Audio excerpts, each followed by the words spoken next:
ஆவிக்குரிய வாழ்க்கை அடையாளம் எது தெரியுமையா? ஒவ்வொரு அங்கமும், ஒவ்வொரு அடையாளமும், ஒவ்வொரு அசைவும் இயேசு இயேசு இயேசு இயேசு. இதுதான் ஆவிக்குரிய வாழ்க்கையின் அடையாளம். ஆவிக்குரிய வாழ்க்கையில நம்ம நிறைந்திருக்கணும். எப்படி காட்டுறோம்? அதான் காட்டணும். எப்பவுமே ஜப வாழ்க்கை. ஒவ்வொருத்தருக்கும் ஆறுதல் சொல்லும் போது வசனத்தின்படி ஆறுதல் சொல்லணும். அல்லேலூயா. ஆண்டவரை புகழ்ந்து பாடிட்டே இருக்கணும். போகும்போது உங்க நாவில இயேசுவின் அடையாளம் இருக்கணும், மறந்துடாதீங்க. நம்ம யார் சாயலுங்க? அப்ப இந்த சாயல் இயேசுவோட சாயலை தரிச்ச நாம உலக காரியத்தை பேசலாமா? உலக பாடல பாடலாமா?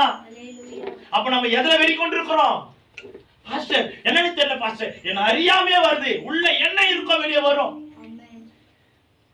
இங்க என்ன எது ஓடிட்டே இருக்கோ அதுதான் பிலிமா வெளியே வரும். அப்ப நாம